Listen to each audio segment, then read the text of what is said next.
Good afternoon. Good afternoon. Good afternoon. My name is Joanne Watson. It is my pleasure to introduce today an outstanding citizen of the city of Detroit who will be joining a great team to support our great city.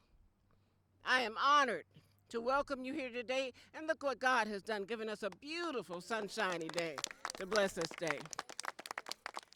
Obviously, we have been blessed, and another blessing is about to come. Krystal Elisa Crittendon Esquire has served the people of Detroit as a staff attorney, supervising attorney, deputy corporation counsel, and under 2 mayors corporation counsel. She didn't do it because she had to, but because she loved the city of Detroit. She loved this city.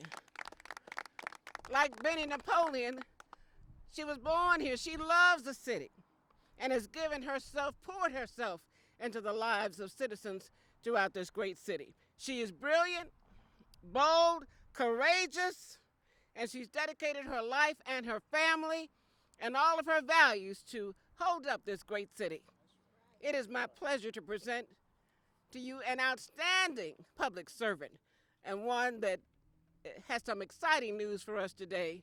Please welcome Krystal Elisa Crittendon Esquire.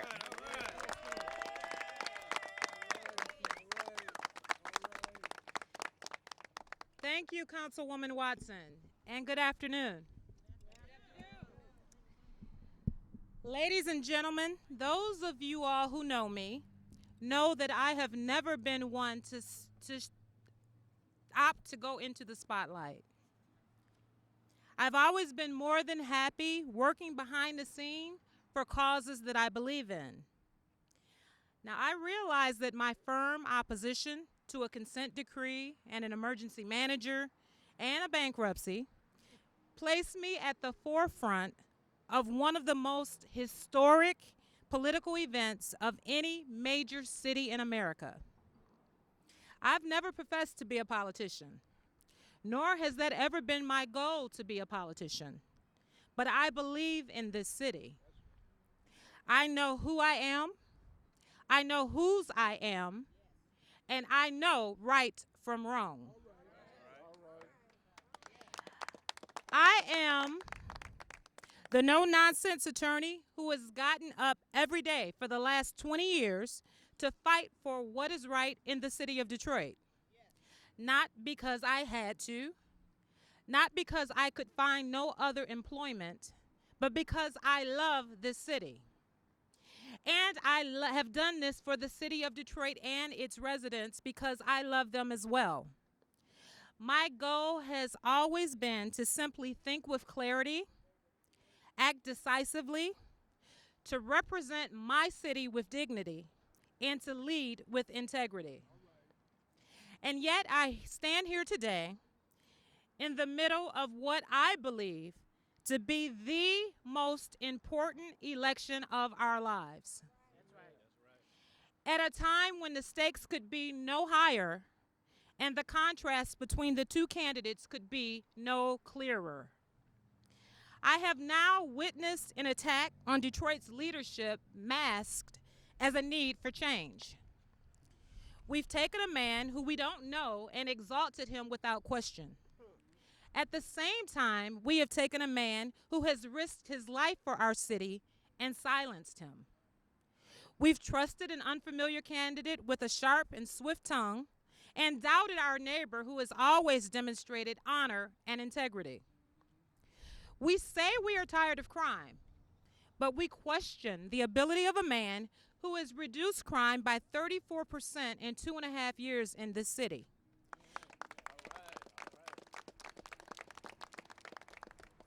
Yet we have no questions for a man who has produced no plan at all to reduce crime.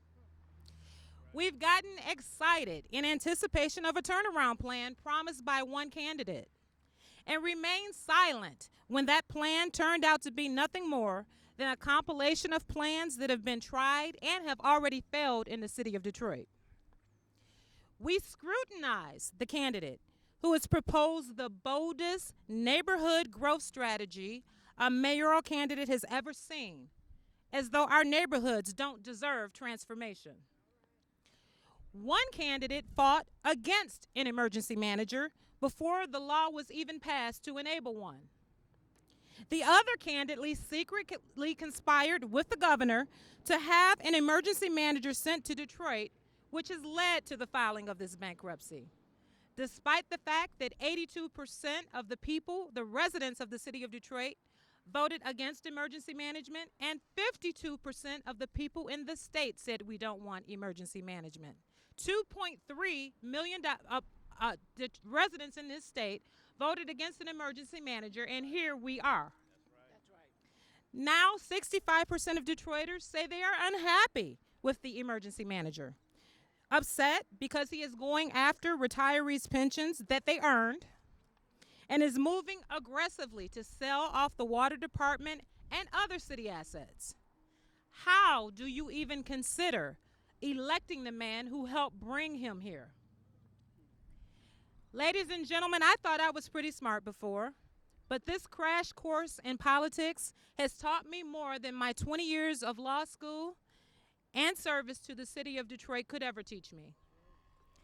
I believe this election boils down to two things: whether we elect a mayor who will improve the quality of life for all Detroiters, or one who improves the quality of life for only an elite and selected few. With all due respect to Mr. Duggan, I don't view him as the turnaround man that the media has dubbed him. I see him as the man who has helped pave the way for the man who negotiated away Detroiters' rights to vote, who is working to take away the pensions that people have earned and are entitled to, and who is negotiating away our water department, a department that Detroiters are still paying for and have fought for years to maintain.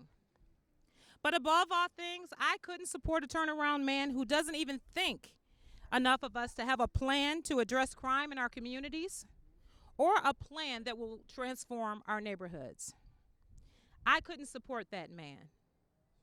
But I will tell you who I will support and who I do support. Benny Napoleon is a lawyer. He earned his law degree while working full-time in the Detroit Police Department. Benny studied organizational behavior at Northwestern, finance at Wharton, and leadership at Harvard. He's been a college professor and, yes, even a little league coach. Benny has laid out a very dynamic plan on how to reduce crime in our city by 50%. And he has laid out his plan to drive $3.5 billion of investment into our communities to transform our neighborhoods.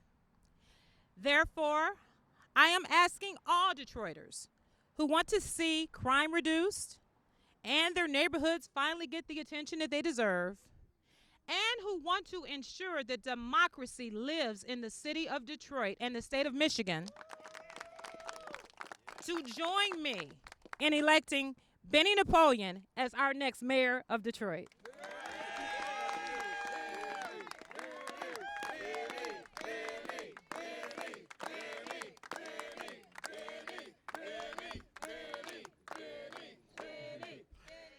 Thank you all so much for being here, and certainly, Krystal, I want to thank you for that endorsement and support.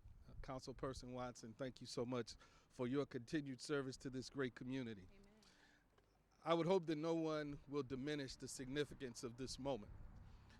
I have said since the beginning that I respect Krystal.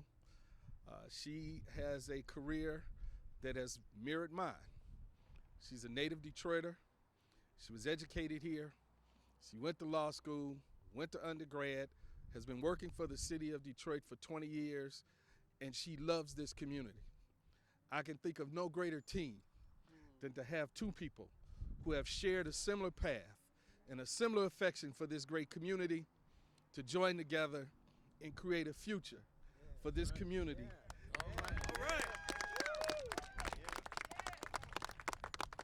That will endure for generations to come.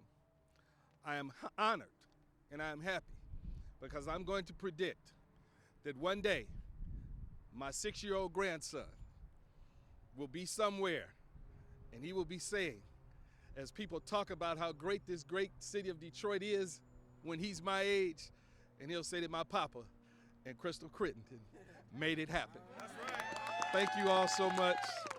God bless you.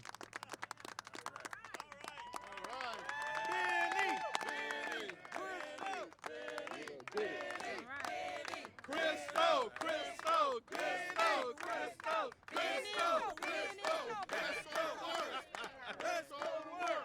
Let's go to work. Let's go to work. Let's go to work. Let's go to work. Let's go to work. Let's go to work. Let's go to work. All right, let's get it done. Bring back Detroit. Bring back Detroit. Bring back Detroit. Bring back Detroit. Bring back Detroit. Bring back Detroit. All right, let's get it done. I guess we'll take some questions from both of us, I guess.